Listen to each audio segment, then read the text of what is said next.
Hello, I'm Michelle Fuchs with LPAC TV, and I'm here with Cody Jones of Mr. LaRouche's Basement Team. Hello. And we're here to discuss Mr. LaRouche's concept of the Glass-Steagall. Now, to situate things just a little bit, we're at a point of the utmost crisis in the world and in the United States.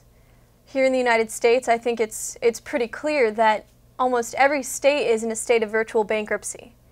And the cities and states have come to a point of laying off municipal workers, fire, police, health services, all in an effort to balance their budgets. And from the federal level, they're receiving no help. Barack Obama is virtually saying, we don't have enough money in the United States to keep you alive, while Bernanke and Geithner are going ahead with a policy of quite literally trillions of dollars of bailouts for an international financial conglomerate. So here's where we are. You have people in the upper levels of U.S. government and elsewhere who have come to the point of recognizing that we are in an emergency crisis, and that the only option so far as they see it would be to go ahead with a Glass-Steagall policy. Here's the problem. What they see as the Glass-Steagall is wrong. When they think of the Glass-Steagall, they're thinking of essentially a monetary policy. You hear the term credit generation, you hear Glass-Steagall, and you're thinking, oh, here's a banking policy. Maybe we can wipe the slate clean and start afresh with our monetary policy. And that's what we're here to address, because they don't understand what it is. So I'd like to open up to Cody to please give us a sense of what Mr. LaRouche's concept of the Glass-Steagall is. Cody? Yeah, so when Mr. LaRouche talks about Glass-Steagall, he's talking about a living intention. It's not a reform, it's not a regulation, it's not a tweaking of the current system. It's an intention to kill the current system and to replace it with one which is oriented towards the idea that the fundamental metric of value in your economy is the creative development of your population, the source of all real value in an economy. That whenever Mr. LaRouche talks about reinstating Glass-Steagall in the sense of separating commercial banking from investment banking, or what really is gambling banking, that you're going to be taking tens of trillions of dollars off the books of federal governments, state governments, local municipalities, putting it over into this investment side, saving those banks which are worth saving of the commercial side, and effectively eliminating, like we said, tens of trillions of dollars of worthless paper. Wipe it off the books and get back to the idea that we're going to have an economy which is oriented with the intention that Alexander Hamilton had and others had in forming this United States in the first place. Well, let me ask you this, because you're talking about, in the process of this reorganization, wiping off trillions of dollars, maybe $17 trillion off the books. Aren't people going to be kind of angry about that? Well, we know the British for sure are going to be violently angry. In fact, they've already sent the message to the White House and to others that they would consider the passing of the Glass-Steagall legislation as tantamount to an act of war against the empire. Because they know, as Lyndon LaRouche knows, that Glass-Steagall means the death of their financial empire. Now, for those who aren't evil, but perhaps are maybe just stupid when it comes to economic policy, their problem is a continued commitment to the idea that money in and of itself has some kind of value, to the idea that value is located in things, and that by eliminating all this paper money, that somehow you're going to be doing something which is unlawful in the universe or something. Now, what we want to get at is a real idea of what value is. That value is not, number one, it's not money. Money never built a railroad. Money never put a man on the moon. Money never fed anyone, right? Maybe it helps somebody, with some cleanup in the bathroom or something, but that's about the physical extent of what money can do for you. Now, real value has to be thought of not in even physical terms in terms of material terms.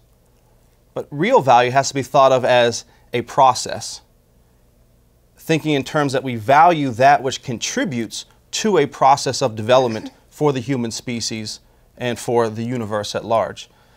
Now, what we want to do is get to a certain pedagogical example that we've developed to try to better communicate and get across this idea of what really is value.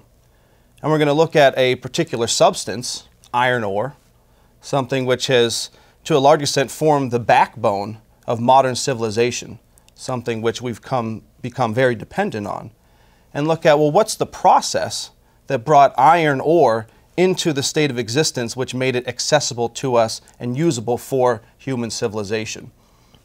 So we're going to go to some animations to communicate this process. Now, if you go back to the early period in Earth's history, iron was there from the beginning, so to speak. But early on, iron largely resided deep within the Earth. Maybe it made its way up to the surface and into the oceans through certain kinds of upwellings, volcanic activity, what have you. And whenever it did get into the oceans, where it became pretty abundant in the oceans, it was in a particular form, in a soluble form, which meant that it was dissolved in the oceans, and it was fairly homogeneously distributed throughout the oceans, and really existed in a form which was not very accessible or wouldn't be very accessible to human civilization in that state. Now, what happened at a certain point, and this requires some further investigation to see, well, what really was the change, the galactic change perhaps, that brought this about.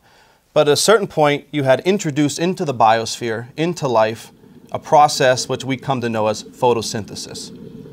We had these little single-celled bacteria who were able to utilize the radiation coming from the sun, focus it in some way which we don't fully even understand yet, and utilize it to do some form of internal work, creating certain kinds of chemical changes internal to the organism, which produced the fuel source that they lived on and what have you. Now, one of the key byproducts of this, really from their standpoint a kind of a waste product, was oxygen. So what happened is, as these little creatures are taking in the radiation from the sun, they're spewing out oxygen, kind of almost as a waste product. And this oxygen is being pumped into the oceans. Now, as it goes into the oceans, it confronts your soluble iron, and they react, forming an iron oxide. Now, the iron oxide is non-soluble. And so now, as the oxygen being pumped out, it's reacting with the iron, creating non-soluble iron oxide. This now starts to precipitate down to the ocean bed. And you start to get the buildup of a layer of iron oxide. Now, at a certain point, all the iron gets used up. It gets bound with the oxygen, precipitates down. So now you start to get a buildup of oxygen in the oceans in this area. Unfortunately, for these little creatures, that oxygen is still a deadly poison to them. As we know, oxygen is a very reactive substance, right? So it starts to bind with them and literally is ripping their bodies apart, killing them off. So the oxygen that they created is now killing off these creatures. So now the creatures start dying off and they start precipitating down to the bottom. You're getting other sedimentary formation. So now on top of your first layer of iron, you start to get the buildup of the dead bodies of these little creatures. Now, at a certain point, with more time, more iron starts to make its way back into that region either through tides or other upwellings, volcanic upwellings, etc. So now you're getting a resaturation of the iron into these waters.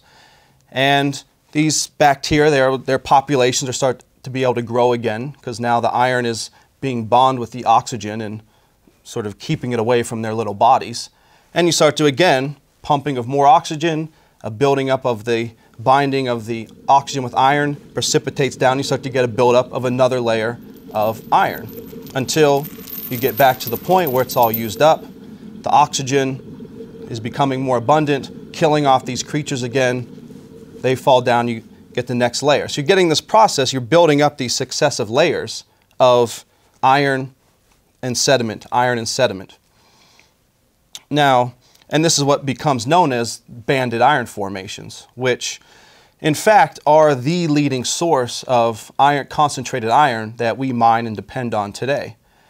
Now, at a certain point in that process, you had a much more robust bacteria came around, known as, we call now, cyanobacteria. Now, the cyanobacteria not only was a photosynthesizer and a massive pumper of oxygen, but the cyanobacteria itself had developed a capability to exist and deal with an oxygen-rich environment. So it starts pumping out massive amounts of oxygen. All that oxygen is now binding with what's left of the iron in the oceans, precipitating down. They're spreading throughout the oceans. And so once you start to, now you're getting all the iron is sort of being bound up with the oxygen. The environment is becoming more and more saturated with oxygen. And what it leads to is really probably the largest mass extinction in Earth's history, where literally millions of different types of single-celled species were wiped out because they could not deal with an oxygen-rich environment, which sort of then left open the gap for the cyanobacteria to more and more colonize and spread through the oceans, pumping more and more oxygen into these oceans. Okay, well, you brought up this discussion of the banded iron formations from the standpoint of how you locate value. Right. Could you discuss a little bit more? It's clear this iron forms a substantial resource in human civilization. Right. Iron isn't just iron, it also is an important contribution in steel. And exactly. So most of the structures we live in, it's an important resource for us. How would you say that this is how you locate value? Yeah, well, if we look at that process, with the advent of the cyanobacteria, that really brought to an end the formation of these banded iron formations. So they definitely are limited in their structure and their abundance. So it's a limited resource. It's a limited structure. It's a limited concentrated structure that we have been drawing down on through the development of modern society. Now, what happens is that as you start to mine more and more of this, and probably the one that, if people are familiar with it, the most famous one, at least for the United States, are these banded iron formations up around the Great Lakes region, Wisconsin, other areas there, which really was the majority of iron that was mined and then shipped to places like Pittsburgh, where it's processed and became really that was the backbone of the buildup of industry in the United States. But there's a limit to that. So as you start drawing down more and more on that iron, you start to reach a point where the amount of input that goes into the process of mining and refining the iron, it starts to become more. You're putting more in relative to the amount that you're getting out.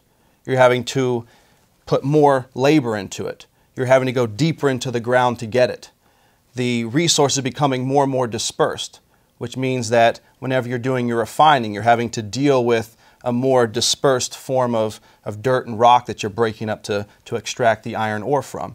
And so it becomes more physically costly to go and get the same amount of iron as you start to draw down on that resource than it was, say, in the early phases of the mining and refining. So it becomes a problem. You're faced with what Mr. LaRouche refers to as a diminishing rate of return. It's what other people describe as limited resources. Right, right. Yeah. Which, at that point, you have a couple of paths you can take. You can take the Prince Philip path, the oligarchical path, and say, well, we've got a limited resource, we're drawing it down, thereby if we want to continue to exist, if we want to continue to flourish with a limited amount of resources, we're just going to have to start limiting the amount of people alive to use those resources, right? So you push policies like Obama's healthcare policy. You push other kinds of austerity policies. The humanist takes a different approach. The scientist takes a different approach. And obviously Lyndon LaRouche takes a different approach. What he's identified is this concept of increased energy flux density. That the way you overcome a certain level of attrition, a drawdown of a limited concentrated resource is that if you introduce a new technological advance into your economic process, such as, say, nuclear power. If we move towards a nuclear power-based economy, we now have a much higher energy-dense source of power, in the sense that you're able to concentrate more flow of energy, say measured in heat terms, concentrate it at a higher temperature, at a lower, say through a smaller cross-section of area over time. So you're getting an increased focusing of that energy through this new technology, which can then drive your mining process. It can drive your refining process. You're now able to reach higher temperature densities such that for the same amount of, say, input, you can reach higher temperatures to extract the iron ore out of a more depleted bed of rock or a more depleted slice of the earth. And so by introducing a new higher energy flux technology into the process, you're actually able to overcome this diminishing rate of return. You're now able to access from a more dispersed form of iron. You're able to access the same amount of iron with less input, so that you've overcome this problem of limited resource. And it's really only in that way that you can do that. Otherwise, you do start to run into this problem where the cost of extracting the resource actually becomes greater than the value you get out of having the resource itself. Okay, we'll come back to the question of value again, but you mentioned nuclear power. Now, in recent webcasts and discussions and papers, Lyndon LaRouche has looked at technologies like nuclear power, other kinds of things that people generally define as infrastructure. Right, right. I might say nuclear power is part of infrastructure, or rail. The rail that you would use to speed up the ability to use and disperse the iron, or the infrastructure of education. These are all a part of your economy, but recently Mr. LaRouche has veered away from the use of the term infrastructure. Actually outlawed it, I think. Outlawed it. Yeah. And he's gone towards what he's terming a platform or a platform economy. Right, right. Could you say what that is? Yeah, definitely. And I think the best way to get at that from an economic standpoint is to go back to our animations, go back to where we left off. Now, where we left was at the point that the cyanobacteria had sort of taken the reins of control in the oceans, pumping out this oxygen, causing this mass extinction of other little single-celled organisms. Now, at a certain point, through this pumping of the oxygen into the oceans become fully saturated. Everything that can bind with the oxygen, such as the iron and other materials, has done so. It's all precipitated out. The water itself is now fully saturated. So at that point, as they continue to produce more oxygen, it starts to gas out of the oceans. So now the oxygen starts to move out of the oceans into the atmosphere. Now, as it moves into the atmosphere, one of the real fundamental shifts that occurs is that you're getting the standard form of oxygen is in the form of O2, where you have two oxygens. And as that now starts to come in contact with the UV radiation, again, which the animals were using, coming into the Earth's atmosphere, interacts with the oxygen, breaking up the doubled oxygen, which then that doubled oxygen, those single ones, are then binding with the other double ones which haven't been broken up, forming O3, what we call ozone. And so you start to get the formation of an ozone layer. Now, as that builds up more and becomes more and more robust, you have now created a situation where you've got an ozone layer which now is beating back, to a certain extent, much of that UV radiation. The ozone is now, you have this process where the UV, which is very deadly, very harmful to organisms, right? It can break up DNA, it leads to cancers, all kinds of stuff. is now being beaten back by this ozone layer. We're getting this constant process of UV coming in, it's breaking up the O3, it's reforming, but in the process, it's keeping this very harmful UV radiation from getting down and taking out many of the creatures on the planet. So that's one side of it. Because of now oxygen in the atmosphere, you got the buildup of an ozone layer, and you've now got this protective cover around the Earth, which now allows life to flourish in a much more robust way. One thing, for example, is now you have the ability for the coming together in the formation of multicellular organisms, where, if you look at some of the work of people like Alexander Gurvich, who you've done some work on, who was looking at, in multicellular organisms, one of the modes of coordination, one of the modes of regulation is mediated through internally generated UV radiation. Yeah, UV range radiation. Yeah. Right, yeah, exactly. So there's obviously a certain, which we need to look more into, but there's a definite relationship between the internal UV radiation and the external. But now that these creatures are shielded, they're able to start to come into much more developed complexes, multicellular organisms. Those organisms are now able to move out of the oceans. One of the leading ways that they protected themselves was staying relatively deep in the oceans. UV can at most penetrate about 100 meters into the ocean. So below that, they are fairly protected. But now with the ozone, many creatures can start to move out of the oceans onto land, which now they have an ability to access other ranges, useful ranges of radiation in a different way. They're able to now carry out massive changes on the land structure. So you get that kind of a total transformation of the biosphere is now taking place because oxygen has now been introduced into the biosphere. The other side is that oxygen, as we said earlier, is a very highly reactive substance. But in having been able to figure out ways to use oxygen internally, now organisms had a much higher energy flux dense source of energy for their own metabolism.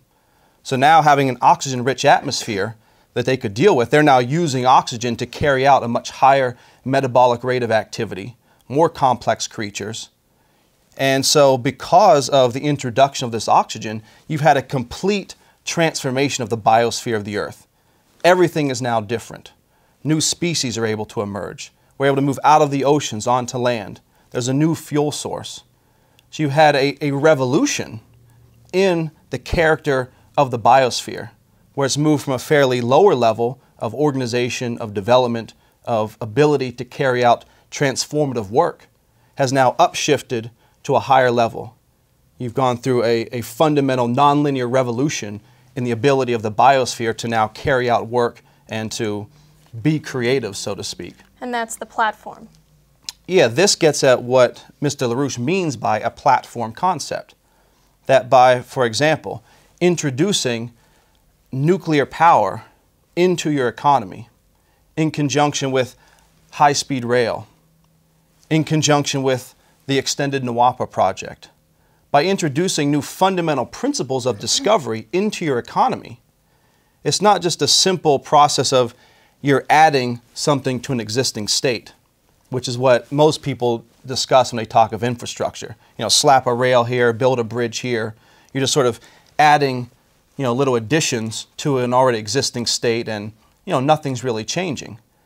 But the platform concept is that you introduce, through the introduction of new fundamental principles, both scientific and cultural principles, which maybe we'll get at later.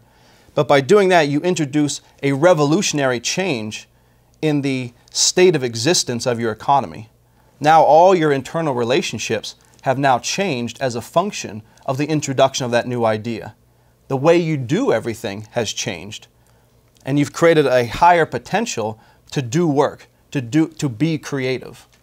Okay, so in our instance, we have our economic crisis. I don't know if it's of the epic proportions of the oxygen crisis. It probably is. But what does this have to do with the Glass-Steagall? Well,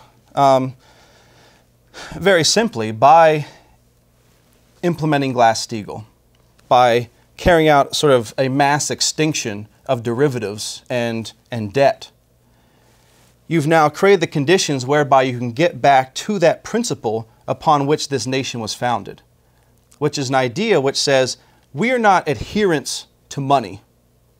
We're in fact actually going to free our population from the kind of debt slavery that they've been put under through the current monetary system, which is like what you have with state, local, and other municipalities. They're slaves to paying back the debt to the system. So you've eliminated this debt slavery. And what you now move towards is a credit policy, which says that we're going to generate credit to, one, bail out the states, but generate credit which is going to direct the flow of human activity, direct the flow of resources, direct the flow of technologies towards the creation of that kind of higher state platform. We're going to, by introducing nuclear power and these things, by introducing high-speed rail, we're going to introduce this towards the building up of things like NWAPA, where now man starts to intervene to transform the biosphere, changing weather systems, changing climate, changing our electromagnetic relationship to our environment. So what Glass-Steagall means is that, in effect, Glass-Steagall is freedom in a certain sense. You're freeing the nation from its obligation to this debt slavery, and you're doing it in conjunction with the creation of new federally generated credit with the intention to create a better future. It's really all gets down to the idea of intention. Intention, in this sense, is everything. So that's what this is all about, is that, like we saw with the iron, it's limited, but it got to where it is through a process, a creative process in the universe, in the biosphere. That process also led to the creation of the ozone, created new conditions for life to flourish in new ways.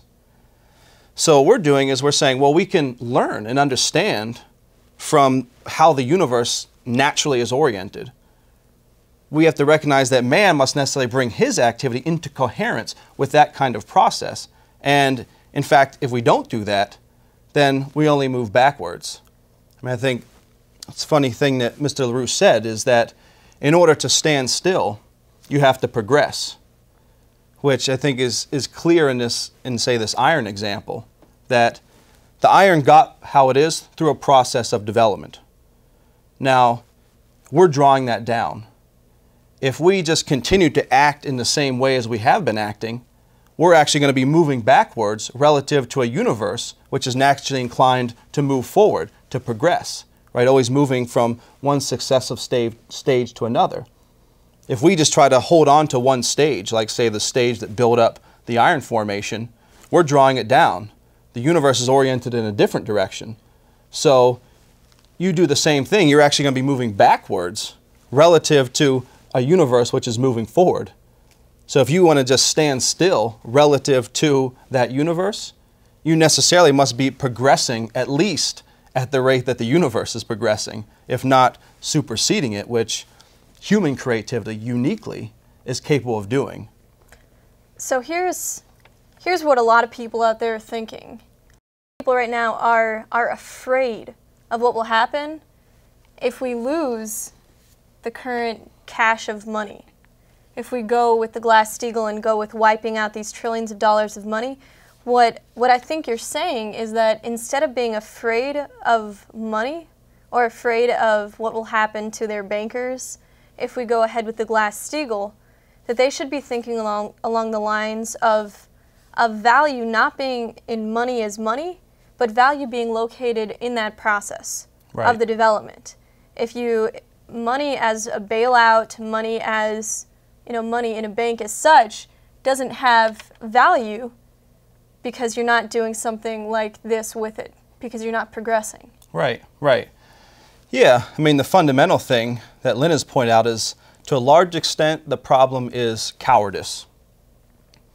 The Hamlet syndrome. Conscience doth make cowards of us all. And it's the fear of breaking from a certain kind of slavery, the fear of what the perceived authorities might say if you were to do that, which keeps people cowardice. But the reality is that not to do this means that, as he said, you are betraying the nation. not to go with Glass-Steagall, you're betraying humanity. And you're betraying the universe. You're going against the universe. Yeah, exactly. I mean, we exist in the universe as part of the universe. But in a certain extent, the universe exists as part of our willful creative capabilities. We human beings are the only thing that we know of in this universe which is capable of willfully directing its activity with the intent to create higher states of organization, higher states of order, where we see in the biosphere a natural tendency towards higher states of organization. Nothing in the biosphere itself is willful of that process. Right? That little cyanobacteria wasn't conscious of the kind of revolution it was creating through the pumping out of this oxygen. Human beings are. Each human being is capable of being fully self-conscious of an act of bringing about revolutionary change to affect a higher state of organization for mankind in the universe to the benefit of acting as co-creators in this universe. And, to get back to Glass-Steagall, that's what Glass-Steagall implies. Glass-Steagall implies that we're going to move away from an animalistic state of existence, where we are adherents to an arbitrary authority, to an evil idea of monetarism, and say we're going to free mankind and again get back to an idea that says that the creative intention of mankind is what's going to drive and determine our economic activity. Value is going to be determined as a creative principle. We value something because it contributes to enhancing the creative capabilities of mankind. Anything that doesn't do that, wipe it out. It has no legitimate right to exist in our universe. Let me ask you something on that. In Mr. LaRouche's upcoming paper, he describes that insight into economics, which is, it's quite revolutionary to have an understanding of economics that has this characteristic of distinguishing human beings willfully acting on the universe from human beings being a subject of their circumstances and of their universe. And in his new paper, he says that his notion of economics stems largely from his own experience in physically productive economic processes, but also in his understanding of the works of Riemann and Vladimir Vernadsky, who both address this question of the human mind and the development of the universe. Right. Would you elaborate more on that? Yeah, I can go into it a bit. I mean, there's a couple sides to it. One, if you take one aspect of what Mr. LaRouche has really keyed in on with Riemann's work in particular, was that Riemann was probably the first to explicitly state the idea that we are not bound to a mathematics or a geometry which derive from our sense perceptions, from a sense-generated geometry, as you have with Euclid, the follower of Aristotle. That, for example, as you start to go into the indefinitely small, infinitely small, or as you go out to the astronomical, that there's no reason to assume that the characteristics of the space-time, of the physical space-time in those dimensions, so to speak, has anything resembling what we just naively interpret through our senses. And so in a certain way, he started to free mankind from the idea that truth or reality lies in sense experience. But rather, as he said, we must go to the domain of physics. You must go into the domain of experimentation. Can you generate an experiment which demonstrates your understanding of a certain universal principle, your understanding of an ability to control and harness some universal quality of the universe that you're operating in? So that's one thing Riemann did. Now, you put that in the context of Vernadsky's discovery, who really elaborated this idea that the universe as we know it is broken down to three nested phase spaces, right? The abiotic, the biotic, as we've been discussing, and then the noetic, the highest being the noetic, the ability for human willful creativity. and the byproducts of that kind of activity.